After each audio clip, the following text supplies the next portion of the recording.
In this case, the FISA court said that they had reason to doubt the reliability of FBI applications across cases because of the level of misleading information that you personally signed off on. Do you regret your role in this unprecedented misleading of a FISA court? I don't regret my role. I regret that Why it not? happened. What the Federal Bureau of Investigation, the agency you led, what it said in subsequent cases. That, I suggest to you, is an incredible dereliction of duty, indeed a betrayal of your responsibility as director of the FBI. Mr. Chairman, Mr. Comey, we've heard a number of things this morning. We've heard you say a number of times that the OIG found problems in FISA applications across the board, but of course it was only this FISA applications, these involving Carter Page that you signed off on, that drew an unprecedented rebuke from the FISA court, which I'm sure you remember. Let me just quote from that FISA court order. The frequency and seriousness of these errors in a case that, given its sensitive nature, had an unusually high level of review at both DOJ and the Federal Bureau of Investigation have called into question the reliability of the information proffered in other FBI applications. Do you remember that order from the court? It came after I left, as I recall, but I remember reading about it, yes. And have you ever known the court to issue any other such order that you're familiar with? Yes. You have known the court to issue orders rebuking the FBI for misleading it in the past?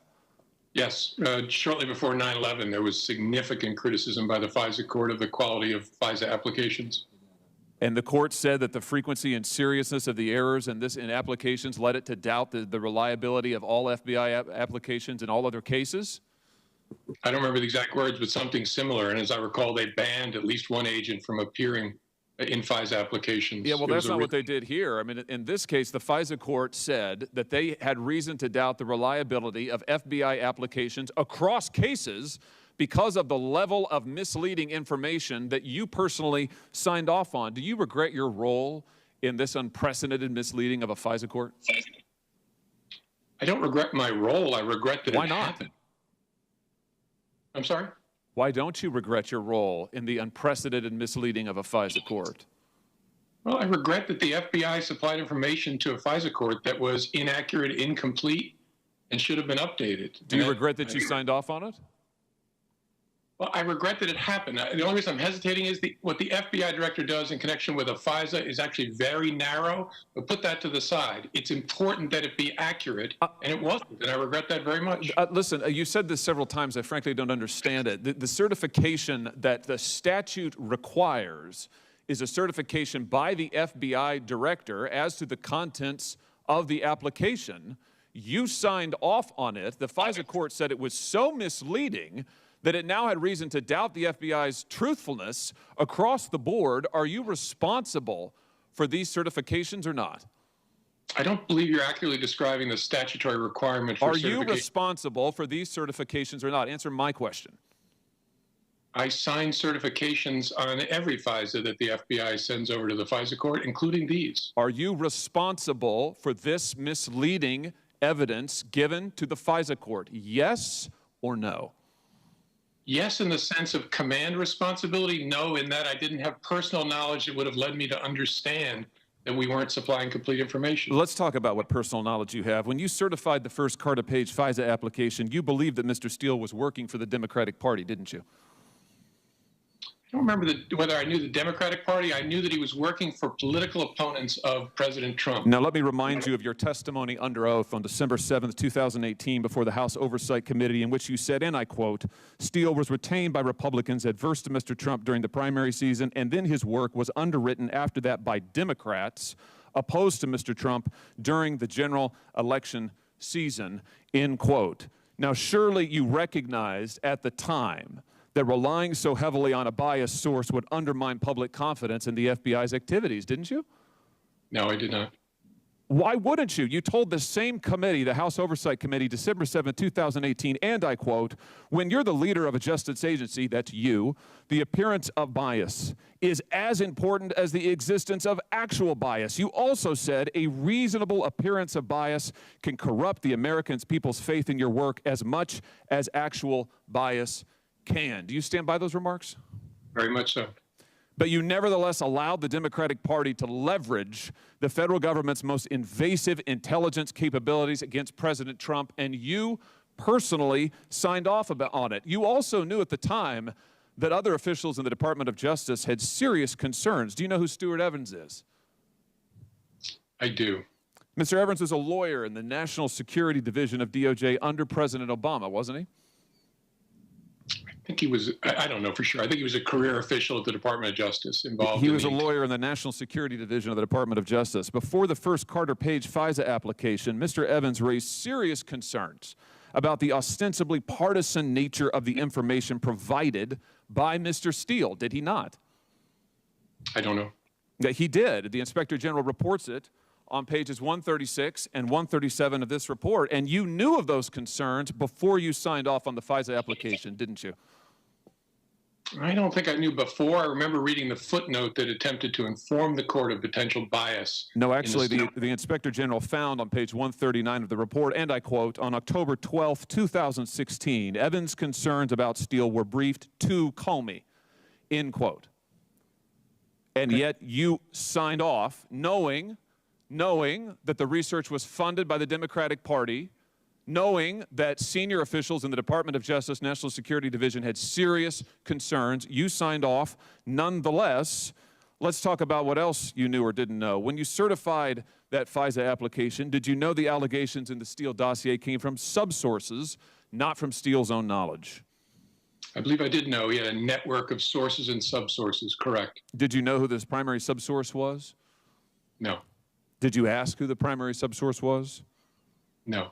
Did you ask the FBI to take any steps to identify that source before submitting this application to the FISA court? I don't know whether I asked. I knew there was an effort underway to try to replicate Steele's source network so we could figure out what to make of Steele's reporting. Well, what the Inspector General concluded was that Comey told us, this is page 153, that the application seemed factually and legally sufficient when he read it, and he had no questions or concerns before he signed it. Surely you realize that the source's identity and his motives, this subsource, who we now know may well have been a Russian agent, that would affect his credibility, correct? I thought it was important that we were informing the court of any potential bias from any source. And I remember reading language in that initial filing that addressed that potential bias issue with respect to the Steele reporting. So I'm sorry, your testimony now is that you informed the court of potential problems with the subsource, political motivations, connections to foreign governments. The FISA court was informed about that? No, I'm sorry. I understood your question to be about whether we informed the court about potential bias in Steele's reporting. I didn't know the identity or any information about subsources. So you personally authorized an unprecedented surveillance on an individual associated with the presidential campaign during that campaign's ongoing time period, October of 2016. You signed off personally on 2 further applications based on information from a source that you believed, correctly, worked for the Democratic Party, and the source's information, it turns out, was coming from a suspected Russian agent, yet you did nothing to try to verify any of this information. You brushed aside the concerns of high-level national security lawyers at the Department of Justice. How are the American people to trust you or the FBI following abuses like this? I disagree extensively with your predicate.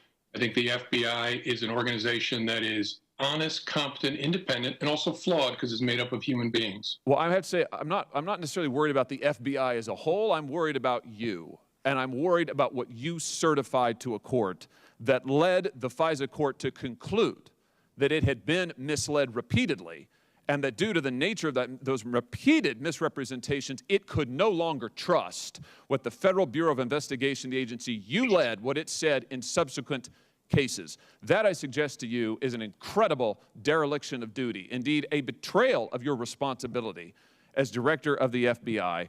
If I could, Mr. Chairman, just one last thing I want to follow up on. The letter from to Chairman Graham from John Ratcliffe, which I know you've seen, Mr. Comey, as you mentioned it earlier. Mr. Ratcliffe says, on 7 September 2016, U.S. intelligence officials forwarded an investigative referral to FBI Director James Comey regarding U.S. presidential candidate Hillary Clinton's approval of a plan concerning Donald Trump and Russian hackers as a means of distracting the public from her use of a private mail server, end quote. Did you open an investigation? I don't know what that refers to. As I said earlier, that does not ring any bells with me when I read that. You did not receive any investigative referral of this nature? I don't remember it. I don't remember receiving anything that's described in that letter. Okay. I have to say, Mr. Chairman, I realize my time has expired. I find it extraordinary that a referral from the IC to the FBI regarding Hillary Clinton's campaign and potential illicit activity received no attention from the FBI. So little attention, the director doesn't even recall it, and yet the director and others had plenty of time to go and seek surveillance warrants during an ongoing presidential campaign, warrants so flawed that the FISA court has now said it can't trust what the FBI says in future cases. This is an extraordinary abuse of power, and it's time we held people responsible for it. Thank you, Mr. Chairman. Thank you. Senator Josh Hawley immediately putting former FBI Director James Comey under pressure over one of the most controversial surveillance cases in modern political history. Hawley references the FISA court's unusually sharp rebuke of the FBI, where judges raised serious concerns about misleading information contained in multiple surveillance applications. According to the court's findings, the errors were not minor mistakes. They were significant enough to question the reliability of the FBI's entire warrant process. Hawley wastes no time drawing the connection directly to Comey's leadership, highlighting that these applications were approved under his watch and carried his personal sign-off. The central question is simple but explosive. How did the nation's top law enforcement agency end up submitting information that even a secret intelligence court later described as deeply unreliable? And Hawley makes it clear he intends to get answers. As Hawley presses forward, Comey attempts to distance himself from the specifics, repeatedly suggesting that his role in the FISA process was limited and procedural. But Hawley rejects that framing entirely. He points out that Comey personally certified multiple applications tied to the surveillance of a presidential campaign during a highly sensitive election period. Hawley argues that this is not a bureaucratic detail. It is a direct command responsibility issue. The senator repeatedly presses a simple question: does Comey accept responsibility for what the FISA court later described as misleading information? Comey responds by acknowledging regret over outcomes, but avoids directly accepting personal accountability for the approvals themselves. That distinction becomes the center of the conflict. Hawley argues that leadership cannot be separated from consequences, especially when those consequences involve intrusive surveillance powers used against political actors during an election year. The exchange escalates as Hawley turns to the Steele dossier, a key source referenced in the FISA applications. He highlights that the information was funded through political opposition research tied to Trump's opponents, raising concerns about bias and reliability from the start. Hawley then pushes further, pointing to internal warnings within the Department of Justice that raised red flags about credibility issues with the sourcing. He argues that those concerns were not adequately addressed before surveillance authority was granted. At this moment in the hearing, Hawley directly challenges the integrity of the process itself, suggesting that political pressure and flawed intelligence gathering may have influenced decisions at the highest levels. If you're enjoying this breakdown, make sure to hit the subscribe button, share this video, and stay updated for more explosive congressional moments just like this. Hawley's message is clear. When surveillance powers are used without fully verified intelligence, public trust in institutions begins to collapse.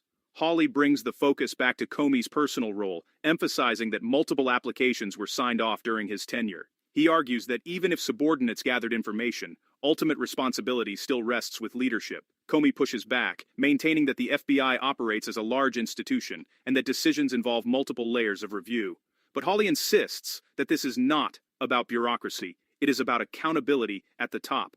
He raises concerns about how the FISA court itself ultimately questioned the reliability of FBI submissions moving forward, signaling a broader institutional credibility problem. The exchange becomes less about one case and more about whether trust in federal investigative processes has been compromised. By the end of the hearing, no clear agreement is reached between the two sides. Senator Josh Hawley frames the issue as a serious failure of leadership and oversight within the FBI during one of the most politically sensitive investigations in modern U.S. history. James Comey, meanwhile, defends the integrity of the institution while acknowledging regret over specific errors and outcomes. The deeper divide remains unresolved, whether these events represent isolated mistakes or a systemic breakdown in accountability and oversight. For viewers, the hearing becomes something larger than a single argument. it becomes a debate over power, trust, and the responsibility of those who oversee the nation's most powerful investigative tools. Now, the question is yours. Did Senator Hawley expose a serious accountability failure? Or is Comey right that the system, despite its flaws, still functions as intended? Let us know your thoughts in the comments. And don't forget to like, share, and subscribe for more breaking congressional breakdowns and political analysis.